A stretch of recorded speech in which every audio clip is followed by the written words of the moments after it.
Hey Good. Bob, Hey, how's it going? how you doing? Great. Great. Good. I always start these off with, where are you at? That seems to be. Yeah. I'm in my let's see, I wonder if I might be kind of bouncy here That's because fine. I realize we're doing video too. Yeah, I have it as a backup. I don't know if many people really watch this on YouTube, but it's just like Oh, okay, the okay. place for this to live. So Okay, yeah, totally. If you can hear me here though, I could just do that and just keep it on this little that's ottoman thing I've I've got. had worse when people are shooting like this way and I'm getting all the black bars on the side. And Right. Yeah.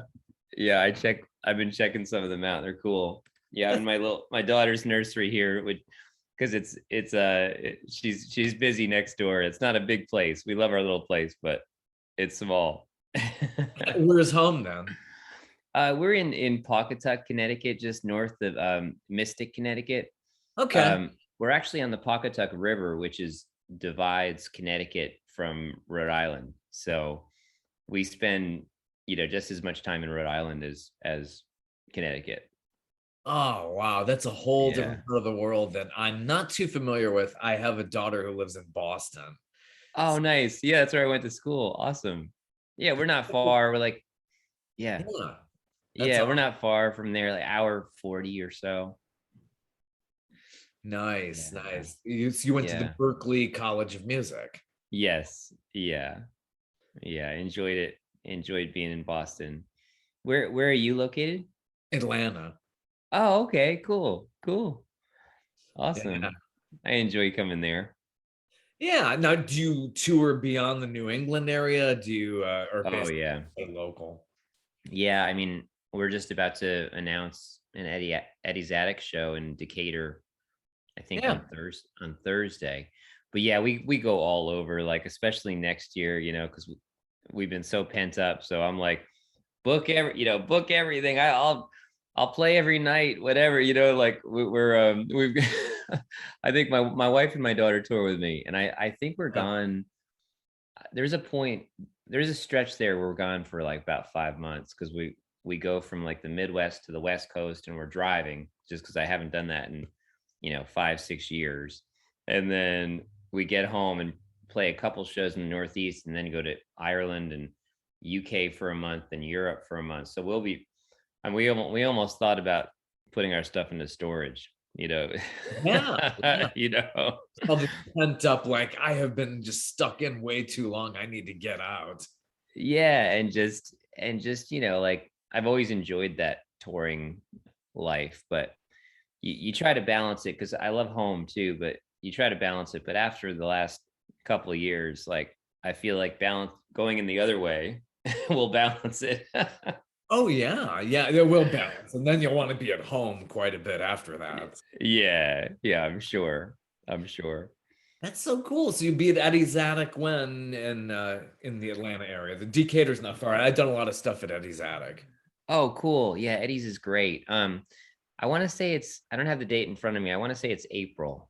Okay. I'm doing a co-bill tour with this guy Bruce Sedano, who um, a really wonderful songwriter who was married to Donna Summer, had some hits with Donna Summer, but also Michael Jackson and all kinds of people, and a really great history with rock and roll. He's in his early 70s, so I'm really excited to learn. I learn a lot from him. I love his music too, but Oh gosh, I mean, that'll be fun. music history, that's for sure. And he's got a Wikipedia page, man. That's pretty cool. I remember Donna Summer very well. Never got to see her live. I saw Michael Jackson live, but yeah, I didn't get Oh to see Donna wow. Summer live. Yeah. I would have loved to see MJ. He Oh, was yeah, and even though I was like 3 miles away from the stage, it was I was freezing. I grew up in Cleveland, Ohio. I saw my okay. Jackson's victory tour, and wow, Wow. freezing. Absolutely Yeah. just skinny Yeah. little guy moving all over the stage. He was amazing. He was something else with as far as a performer and just a total package. That's I cool. Yeah, pretty unique talent. totally. So getting back to you, you have a Yeah.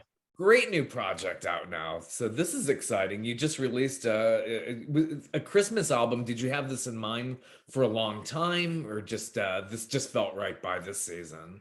Yeah, it was something I wanted to do forever, just like the covers album we're putting out in February, and we're actually we a children's book as well, in that which we're just finishing up, which is coming out in 2023. But all of these things really came about because we had so much time, and we had fans who made these albums happen, who executive produced them and funded them, which I'm just so grateful for because I mean it was a hard time, and there were definitely, and continue to be, times of uncertainty and moments. But during the darkest days in my life, like in our maybe our country's life, at least in last while, at least in my lifetime, I was in my living room singing these beautiful songs, Yeah. and I didn't really have a, and they're big albums. The executive producer told me I had to do double albums. Well, it sounds like something out of the And, 70s. Like make this double. yeah, yeah, totally. Like, yeah, the very current double albums are so hip right now, That's a very niche thing in 2021. 20. Yeah, yeah. But I was like, man, sure, I'll do as many songs as you want. I mean, like, I've got plenty of time. I love doing it, and yeah, and him and his wife made these albums possible, and I went out and bought the recording equipment. I had never done that before. Yeah, never recorded myself, and we live in an apartment building. There's people on all sides, above, below, and they complain for sure. But that that there was that eviction ban in 2020. Grab the opportunity. Well, I'm sorry. Oh holy night. I'm like, I'm sorry if it's loud. I'm just, I'm doing my best here. Hey, you're making beautiful music. The end result, I guarantee you, it's going to be great. Right. I'm working from home. My job's different than yours. I gotta sing. Be singing in here. Totally. It's all the lockdown. Yeah, true. Yeah. Yeah. It's just so cool. I Yeah. mean, and these artists, and I've been saying this with a lot of artists lately, it's been so interesting seeing the legacy artists working through the lockdown. You're looking at Sir Elton John, Sir Paul McCartney, these guys Mm, still making music and even in the lockdown. And it's hard. It's got to be tough to be no. inspired. And, it's depressing being shut in like that. Yeah. Yeah. I mean, the music can be such a light, like it always has been. And it's just there in a different way now, and but it is interesting, yeah, because I obviously part of us making music, and I never had any desire to really do like an online show. Like if we like went live on Facebook, it was just for fun at a real show. So doing the online shows was, I think, like many artists, was out of just sheer need to survive. And then I came to enjoy them as I got, like, the recording gear, and I was able to have a sound that was inspiring, like a sound quality that was inspiring. um but yeah, to see the guys like Elton and Sir Paul, I mean, they don't need to make that music, so that they don't need it financially, so that was inspiring to see them continue on, because it's, I guess they never need anything financially right now. But that just shows you they need it in other ways. Yeah, they could have gotten out of the business probably 30 plus years ago and still been. Right. Can't say that about most of us. I wish we could, but yeah, Yeah. Yeah. I look at people like that, even though I don't do a lick of music, but I look at people like that. I'm like, they're still working. I could still be working, and they don't Right. need to. So it's really inspiring. So It is.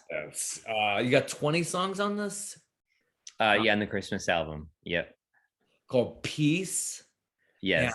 it's just it sounds amazing. So Thank you. how did you come to the song choices? Just some of your favorites growing up all these Boy. years? Yeah, I mean, we had hundreds to start, same as like figuring out the songs for the covers album. And my dad helped me a lot with this one, which was really special. He arranged all of the vocals for me to sing. Like I sang all the harmony parts myself, which I had never done before. And I was worried that was going to sound really lame to have 4 Jessies there. But I liked it. It was cool. And yeah, so I mean, I leaned on my dad, my producer, the executive producers who funded it. My family, my wife is always a great sounding board because she's younger and she's much more like pop culture, than me. So, she knows more about Taylor Swift and stuff than I do, for instance. So it's great to bounce things off of her because she might not know the song, or she might not know the Nat King Cole version. But she's got great ears, and I like great reactions.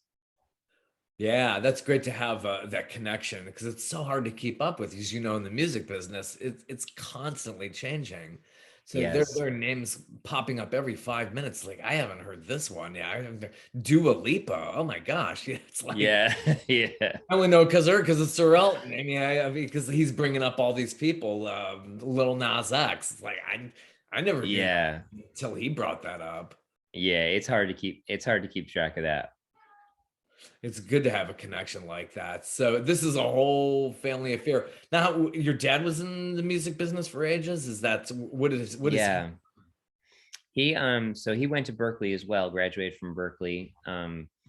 Actually was roommates with the famous John Schofield, and it was in his high school band was also with John Schofield. And yeah, so my dad's done he did everything really. He was an artist and had some number ones in Canada as a country artist. He produced lots of records. I grew up with like a recording studio out in my backyard, like in another building. Oh wow. And it was pretty cool. Yeah, he let me go in there, and even before I wanted to do music for a living, he let me go back there and fool around. He did film scoring. He's much more he's not as big a songwriter as I am, but he's much more talented with composition, arranging. He speaks music like a language. He's just Yeah. fluent. He picks up the guitar, he plays the piano, he picks up the bass. He's a renaissance man. Yeah, that's really just a gift. That Yeah, I don't know if you could really learn that at a place like Berkeley. Only you could probably say that, or you got to have some kind maybe. of natural knack for it. I think. I think you do. There's some people who are just, they're good at everything, and they just understand music, where I never really wanted to understand it at that kind of level where you're, composing for symphonies and stuff. I just wanted to write a great song and sing it great and play it great. So you're Um, more like 50-50. You know how to write good lyrics and you hear the melodies as well. It's yeah, and I love playing. I mean, it's kind of like McCartney. McCartney never believed in reading music, and actually to the point where he doesn't. There, even though he's a brilliant, brilliant genius musician, he doesn't want to know too much about the notes and how they work together, because some of that thing for him was not knowing what he was supposed to do. yeah, I can and see that. Yeah. and Yeah. that's part of why he did so many cool things, where real nerdy musicians are like, wow, I can't believe Paul went to that chord there, and it's just because Paul wanted to go there. He didn't know, which is great. I think that's really great. Yeah, a lot of that is very impromptu and just a lot of riffing and experimenting and not having those constructs, having that ceiling, which is Yeah, probably, if yeah, you're a music nerd and you're just reading notes, yeah, you're yeah. stuck to that and you're limiting yourself. It sounds like it would be In like, some ways, yeah, I think it's different for everyone, I think, but yeah, for me, I love all that music. I love classical music, but that was a difficult part of music school for me, because there are real rules in classical music, and you can do so many things with it, but there are rules. yeah, I can imagine. So when did you go to Berkeley? 2000 to 2004. Okay. Yeah, yeah. Any other big names around that point when you were coming up through there or before? Um, I think John Mayer had been before me, and like, Like on here, yeah. went for a semester, and they pretty much said, hey, you either can teach here or go out and do your thing. He was that good at his instrument and everything. um there was some other people, like Esperanza Spalding was Yeah, there. what a great art, um definitely. yeah, there was a bunch of other people. I was just actually just watching something on Masterclass, and Saint Vincent, I believe, was there. Wow. Yeah, how Yeah. is that? It's It just was, like, I mean, that was just Annie, but it took me it took me a second to connect the two yeah, yeah. and be like, oh, that was Annie. I had I had Blue House, who's he was on my podcast, went to Berkeley, and Billy Joel's music director went to Berkeley. Uh, Oh, cool.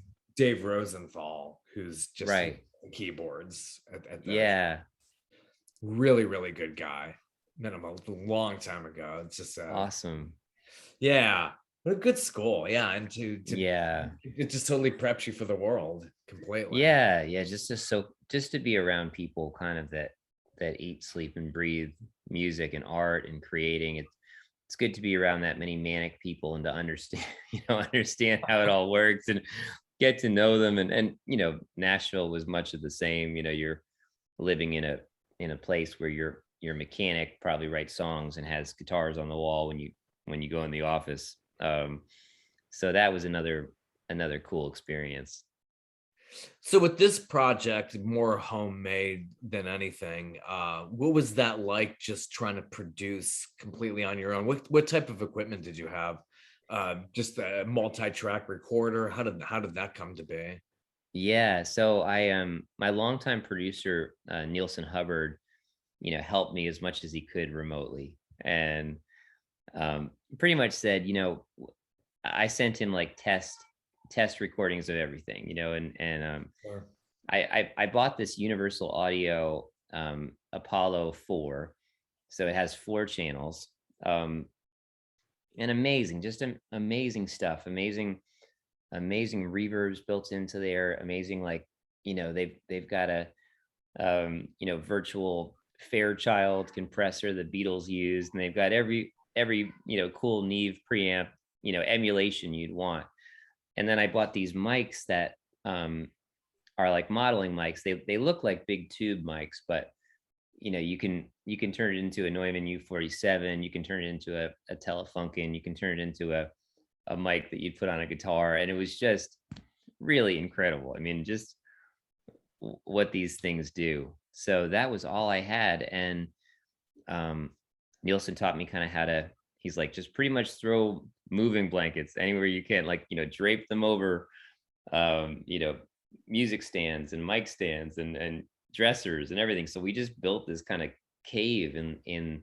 We live in a loft, like a loft apartment, so we just kind of built this vocal cave and Wow, vocal and guitar cave, and I cool. just recorded these tracks, and luckily Nielsen's mixing, and I had some amazing other players on the album recording from their home studios. But so I just needed to capture the sound. I didn't have to learn how to EQ and mix, and I mean that's a whole other thing. So getting the sound was, Yeah. I thought, was doable.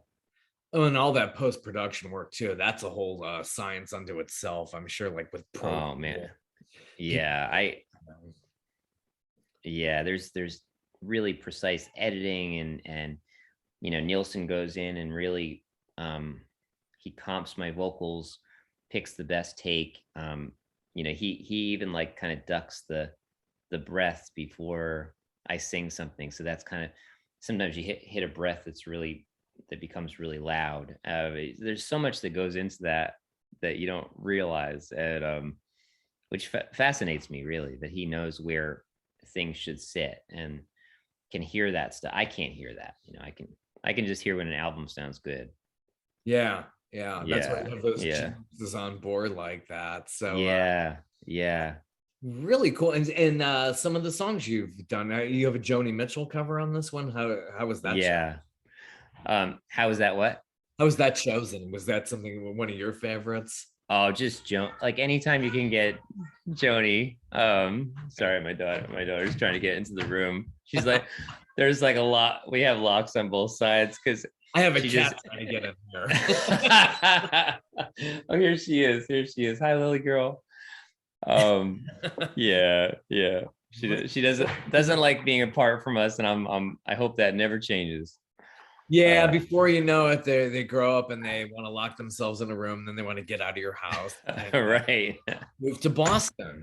Exactly. I did exactly. That's exactly what I did. Yeah, yeah.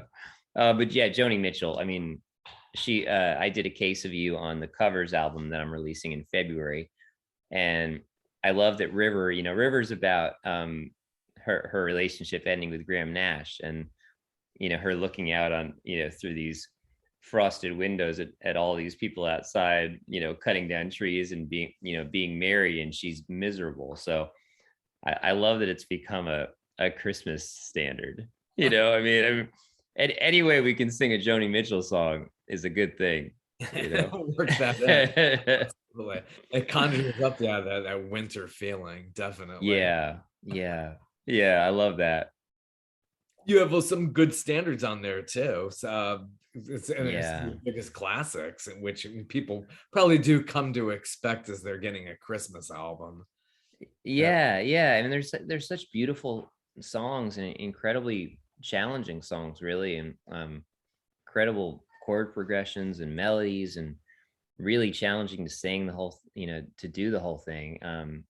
But I love that. I love that. I love that challenge, and love kind of googling the songs when I chose them to kind of understand the story behind them. Like a lot of them were written to celebrate like a new organ being built in the 1800s, or an organ being damaged, like what's the one, was it Silent Night was written on guitar because the organ in the French town, I forget the French town offhand, but it had river damage. The river flooded the church.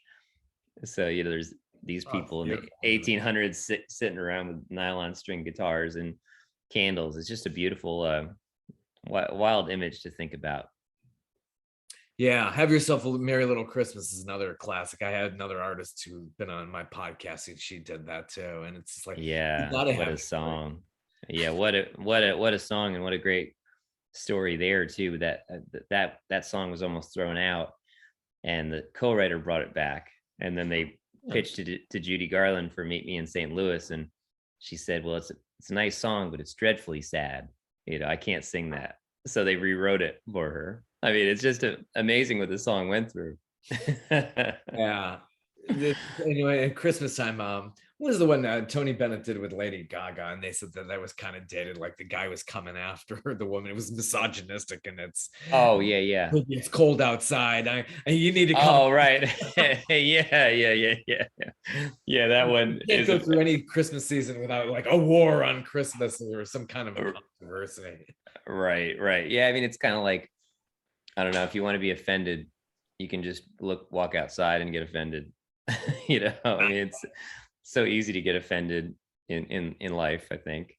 That's the way it's been, and especially with the explosion of social media, it's like people want to be offended. They're looking Yeah. shock and oh my gosh, I'm just like so floored. I can't believe you're saying that. It's got Yeah. so out of control. Yeah. I know it's not even like a, cancel culture or anything like that. I mean, I don't even get political, but yeah, like you said, like people, yeah, there's just that need to be upset rather than to be joyful, and Yeah. I mean, every once in a while there's a reason to be offended, but or up in arms, but usually not. Try to sniff it out for the value of it. But this is why Yeah, Christmas collection is coming. right. We could all come together and not be so. That's what I Yeah, that's what I want. That's why I called it peace, because there's been nothing, there's been no peace, and and I needed that music. I needed that music really to heal me, and to kind of to ease my mind a little bit, because it was, it's been such a tumultuous divisive time, and I don't really fully understand it, because people are lovely. Like they just get too wrapped too wrapped up in things. Well, hopefully that will help, and people will go on the website and order it. So it's Yeah. available on your website, jesseterry.com. Yeah, Jesse Terry music. Jesse Terry Music. JesseTerry's.com is another guy, but he's cool. It's a good guy. You got your domain. You Yeah. said probably like 2 years ago. Yeah, he did. He did. Yeah. So you have some good guests on this collection as well. Some people on Yeah. violins and Yeah. Dan Dugmore is a legendary player, toured with Ronstadt for 10 years and James Taylor for 10 years, and just a famous wonderful guy. So he's on some songs, and then my buddy Eamon's on some songs, who's normally, like, that was the cool thing, because people were home. So Eamon normally tours with Emmy Lou and Rodney Crowell, and he was available, and oh, that's great. at doing Wow. the stuff from home, and I got to stuff would come flying back to me on Dropbox, and I could dump it into the session and hear these things at home. It was just wonderful. And my buddy Josh Kaler's on there too, playing like Pedal steel. five or six. Yeah, he's great. But we did keep it very sparse, and it was partially because of the lockdown. You don't want to send out the tracks to 10 different people, and partially just because of lack of finances. Really, like, it would have cost a fortune to send it out to that many people. But I started really loving that. Like, I love there's no upright bass, there's no bass at all. um and I really like that about the album, because I haven't found many Christmas albums that are sparse. A lot of them are really sometimes overly done to me. Yeah, yeah. Yeah. It's So I nice to like, do it yeah. your way and the way you think they should sound, and not try to be like all the other Christmas albums out there. Right. Yeah. We didn't have the choir, we didn't have the big band, but it's nice to hear those songs in their pure form, I think. Yeah. And so which number album is this one for you? You've done quite a little collection there. It's Yeah, I want to say this is 8, and then the covers album is 9. And then, great. yeah, it's really, I can't believe that. And a few EPs as well. So yeah, it's I can't believe it. Some solo artists who, can't work that consistently and have their catalog. Their catalog could take 4 decades or so. They're lucky if they come out with a dozen albums. Right. Yeah. Yeah. I've been really lucky to get into the studio pretty often, and because of my fans. So I can't wait for the next one. I got to write some more songs, but That does keep you going. How do you get inspired writing songs? Is it just everyday things? Do you carry a little notepad with you, or you do, record? yeah. Yeah. And the iPhone's great. You have to record everything, every great thought or melody that might come into your head, because it'll go, it will go. And but yeah, I mean, I get into like chapters and seasons of writing. Like, I haven't been in a season of songwriting for longest of my career. It's been a couple of years since I've really written regularly. We were just during COVID, during lockdown, we were just focusing on surviving and making these albums, and looking towards the future, and getting better in so many ways. It was transformational. But I think, like, getting back to writing will be really great. But I want it I'll get back there and get to really get down to work. you know Yeah. and Can that's you what inspired. Yeah. you need like serious concentration when you're writing an album, or is it just you can do it pretty much anywhere? No, I personally need to concentrate, and I need to, people talk about being inspired and this and that. I get inspired when I work, like, because then, even if you sit down and you're not inspired, you might play some melody that opens up the whole world for you. Yeah. It's doing that work. And most of the people I know that do this for a living, they approach it like that. And but do all the things necessary to feed that, writing and, you know, reading great work, listening to other great work. And that's inspiring. Yeah, it's really good. I've heard some of your seventh album. That's Yeah. got some really cool tracks on there. Thanks, man. When We Yeah. Wander, that's the and you know what's the story behind that project? Was that Yeah. to become Yeah. a parent and moving? Yeah. That's what everybody, I didn't know it was until, you know, after you make the album, then people, you hire the bio writer, and you have to say, okay, what is this about, and what is significant in your life? And my manager was like, well, clearly it's about you becoming a parent. And I was like, oh yeah, yeah, it is. That's such a massive topic. But I didn't know that I was writing about that. But it's kind of all consuming, because it's not just about your child. It's so much more about who you are, I think, and like how you can get better, so you don't, affect this perfect little piece of clay, I think. Yeah, and all about the life of a touring family. So it's a kind of like a mini Partridge Family. It's Yeah. do you have a van or how do you travel? Yeah, we've got a Honda Odyssey. We don't have like a camper, although that would be nice. I've thought about it. But the Odysseys, I mean, those are pretty big, those minivans. Um, you know, so And it's a little more practical. I think a camper is serious maintenance, and it's like you have to have a yeah, real serious know-how how to deal with that, right. how to And put it, everything in. totally. And just the gas, like the gas mileage, it'd be so fun to have one of those, not that you're not usually in the van, it's usually you're just driving to the hotel and the venue, um so I think most of the time the camper would just be out in a parking lot anyway. But it would be fun. I mean, someday if they can make, an electric one, or that would be cool. Yeah, it must be, but it's just what a bunch of great experiences taking the wife and the kid and just going out and out on the open road, Yeah. touring Yeah. around. That's Yeah, I think my little girl Lily, I think she's really thrived with it.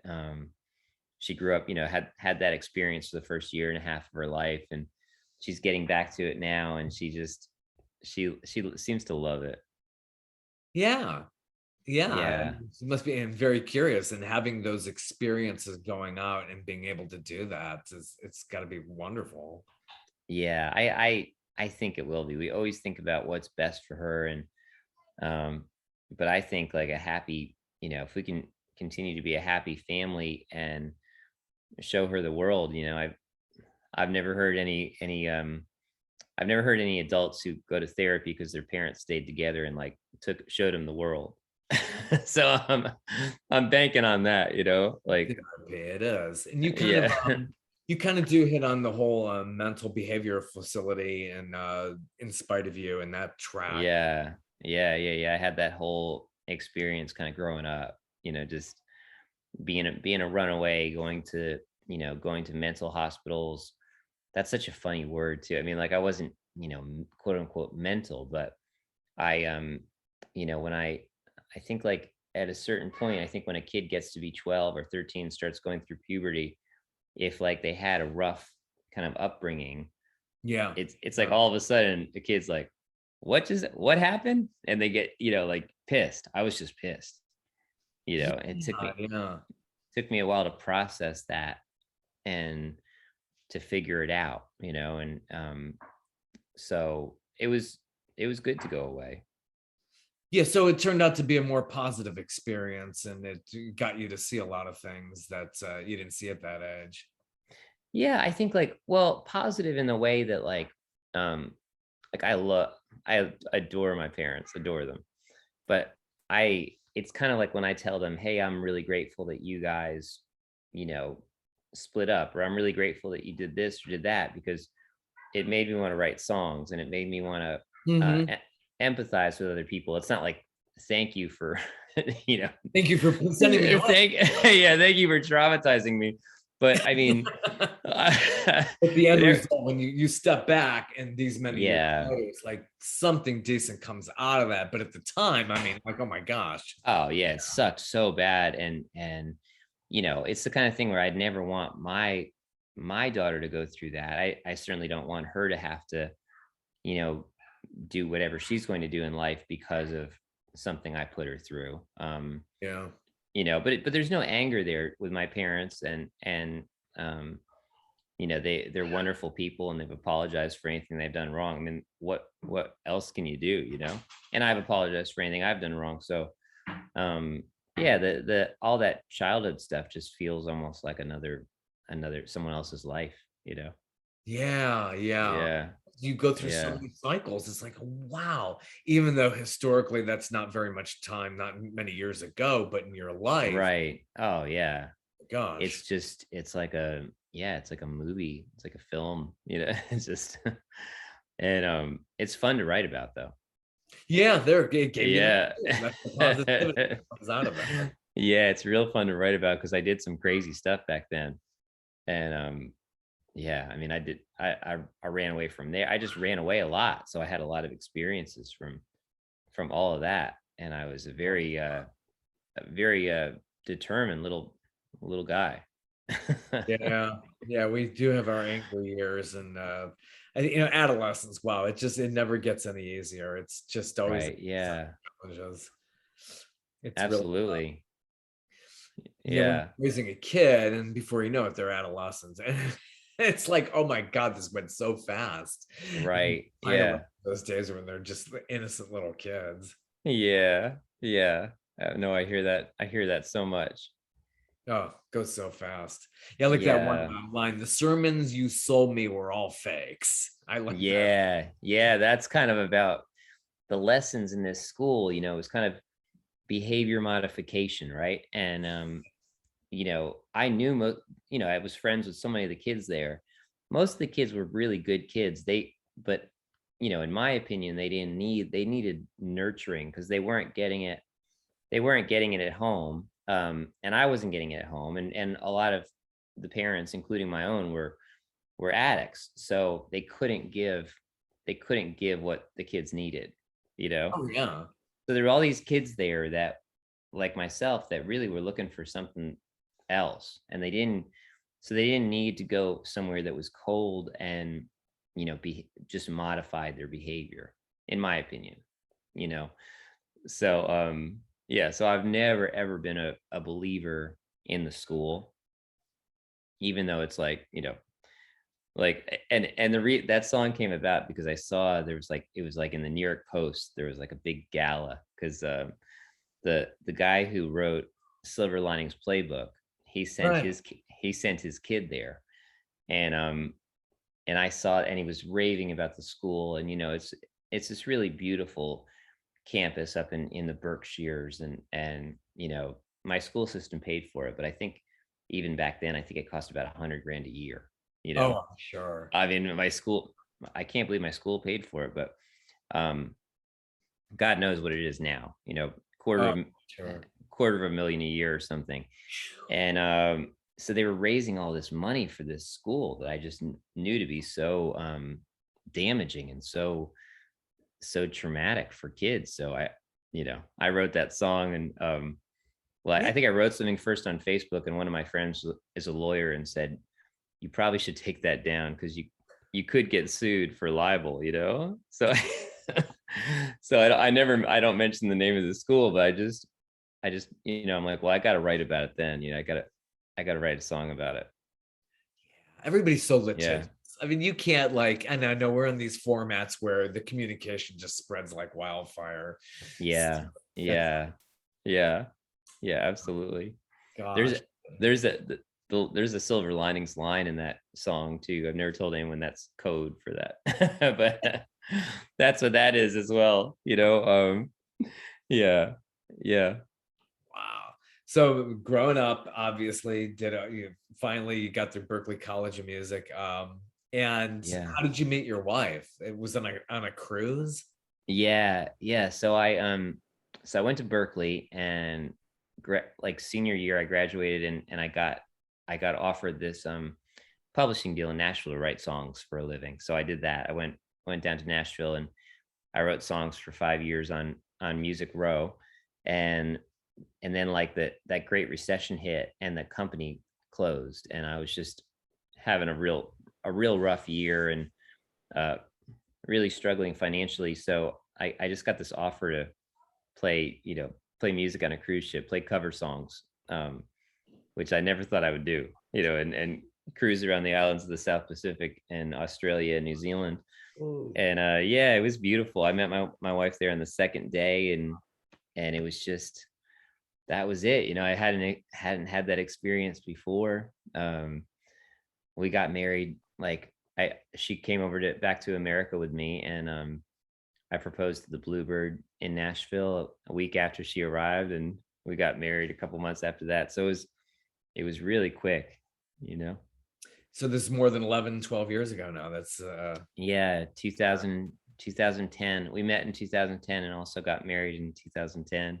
mm, Um, and yeah, we've been at it ever since. I mean, like the touring started that year too, because I didn't have anything else to do for a living. I didn't have my publishing deal anymore.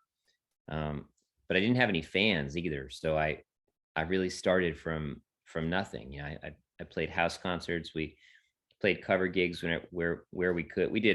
I did anything I could, you know. sure.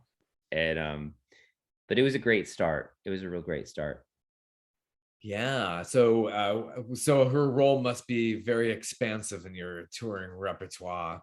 How does Yeah, yeah. yeah, yeah. She does so much. I mean, and of course now she's also the primary, caregiver of my daughter, which is why we can continue to do this. Yeah, yeah, You yeah, know. and a huge supporter. I mean, yeah, that's how it works in a partnership. If somebody's there with you and just really pushing you, and probably challenges you as Yeah, well if she's listening to your recordings and getting involved that way too. yeah, yeah. But she's been so supportive, and from day one, she's just said, we want to be there out with you in the world, like. And I've always said that too. I've always said this is not the touring thing without a family. That's not for me. That's that's a after I've experienced what I've experienced. It that would feel like a real lonely existence to me, and I not maybe not for someone else, and that's fine. Yeah, but But it works for you. That's how yeah, it is. It worked for Paul McCartney. Look, I saw him with Linda, and she was even on the stage playing keyboards or whatever, singing. She was. yeah, yeah, It was nice that someone yeah, was with her. So that's yeah. He loved Linda. I That's yeah. a wonderful love story. Yeah, that's the whole thing. I mean, sometimes with music though, as you know, it's just takes up so much of your life. And you see the very late Beatles, like they just released the Get Back sessions and Yeah, seeing that. It's just, it takes up so many hours. It's not your 9 to 5 job you bring your wife to. It's a whole no, ball game. yeah. It's kind of not, all encompassing, and you have to kind of give it. There's not really a way to do it as a plan B. Yeah. And every once in a while, I mean, around December 20th, I'm gonna force myself not to do any work, you know, or do anything, do any emails or interviews or anything. And but other than that, I really enjoy it. Yeah. So yeah. You'll need your Christmas week. Yeah, you need those every year. Yeah. Yeah, absolutely. Yeah. Press all that fun stuff. So, and you seem to like to do festivals. What is the Yeah. atmosphere like? How's that different from a lot of your other type of performances? Yeah, well, I mean, is great because you have the other artists, so um there's such a communal thing there, and then you have the other fans, the other artists who might not know you, who you meet. It's just such a great opportunity to meet a lot of people, and to hear fellow artists. We don't often get to do that. And if you're only home a short amount of time, you normally don't want to go out when you get home. So it's nice to go to in Yeah. January, playing a place like 30A Songwriters Festival, where I can go see Emmylou Harris after my set, or I can go see Mavis Staples, or I mean, the list is incredible. I mean, That lineup is coming. I've gone down because it's about a 6 hour drive from where I'm at. It's Southwood yeah, County yep, in Florida in the Panhandle. beautiful. It's beautiful in January. I love the off season. Yeah, me too. Awesome. It really Me is. too. Yeah. Beaches are like perfect. It's Beaches, yeah, pristine, like white sand. And I love I'm with you. We just went to the beach today. Actually, it was so cold in Rhode Island and so windy, but it was still beautiful, and so different than, I mean, it's just mobbed in the summer, yeah. I don't go to bake myself and be in crowds and Right. Yeah. Yeah, we don't want to get any sun. not about the sun for me. I just like the scenery and just like seeing the dunes. Yeah, me too. Me too. Absolutely. So yeah, 38 Songwriters Festival. But you've been in Bonnaroo. Talk about heat. They hold. Yeah. Oh man, that was tough, man. That was, I mean, what a great experience. But yeah, playing with a full band in 100-degree heat with like Tennessee humidity. I mean, I'll never forget that gig, how hot we all were, and just, I mean, and you got to play, especially as a guy, I mean, you can't go up on Bonnaroo and play in shorts. You know what I mean? You got to be wearing jeans. You know what I mean? Like there's only so much you can take off. But that was so fun. That was so fun. True about musicians. I mean, who goes on with shorts? I can't even think of anybody who goes up on the stage. No, it's a major infraction. You just can't, you can't do it as a professional. Like I said, original artist, you just can't do it. It's really the roadies, right? They come out in their cargo shorts. Oh, sure. Yeah. The roadies can do whatever they want. Right. It reminds me of talk about Billy Joel. He has his roadie come out and do an AC/DC song, in many of his shows. Yes, he did. He roadie out. Yeah, he did. He did it. He did that at Bonnaroo. Yeah, that's right. He headlined Bonnaroo that year actually, and I do remember that. Yeah. That guy, I saw him do that 3 times, and it's hysterical every time. It's like, and he so gets into it. It's yeah, yeah, he's good. He's good. I mean, he pulls it off really well. He does. At first you think, oh, this is a huge joke, and then like, you get about 30 seconds into them, like, what is this guy? He's hitting these AC/DC notes. Seriously, yeah. I like Billy Joel though. I was never the biggest fan, but I do really like him. He's not like a McCartney to me or James Taylor, but I love that he doesn't sell the front rows of his concerts. He lets the people from the back come up. I love that. Yeah, he tries really hard to keep it real. Yeah, he's showered with so much attention and has done financially well last couple of years. Sometimes he wasn't doing financially well, but he keeps it real. And that's what I like about him. And I've gotten to know some people in his band. I've had some of them on this podcast, and it's just always fun. I was just up in Boston actually earlier this year in August, and he put on the show at Fenway, which was the first show since COVID. Oh, wow. Fun. Yeah. Fenway is gorgeous. I love that area there. Yeah. I was a Yankees fan, so it was always difficult to go there, but I do love the park, I mean, it was pretty intense when I was in Boston. Like, you didn't walk around with I did because I was young and stupid, but it wasn't a good idea to walk around with a Yankees hat, especially if you're out at the bars and stuff. I mean, it's not like that anymore, but I mean, that back then the Red Sox had never won. So there was a lot of today. There was so much anger, and so much testosterone and alcohol. You don't want to get those Bostonians upset. That's true. No, man. Those people are rough, man. Yeah. Walk around with the Yankees cap. I grew up in Cleveland, and the Yankees weren't very welcome there either. So I totally Yes, absolutely. Yeah, they weren't welcome many places, really. Really true. Really true. Yeah. And you've also played the Philly Folk Fest. That was great. That was another hot. I remember how hot that was, about 101. But Lyle Lovett played headline that year, and I love him. And that was a great festival. I'd love to get back there. Yeah. some good stuff that came out of there too. A lot of the soul stuff, and then even Yeah. Hollywood became big through Philly. Yeah. Yeah. Yeah. Philly's a great town. Great and great music fans, you That's know. awesome. So what do you got Yeah. planned for the future? You just got to get down to writing. Maybe you'll wait until after Christmas and think about Yeah. your albums. Well, next year is so busy. Like next year, also my wife had a full-time job that she lost in with COVID. It was she used to manage live events like remotely from Oh well, it's kind of a blessing though because she really couldn't do it anymore. So she's doing that part-time.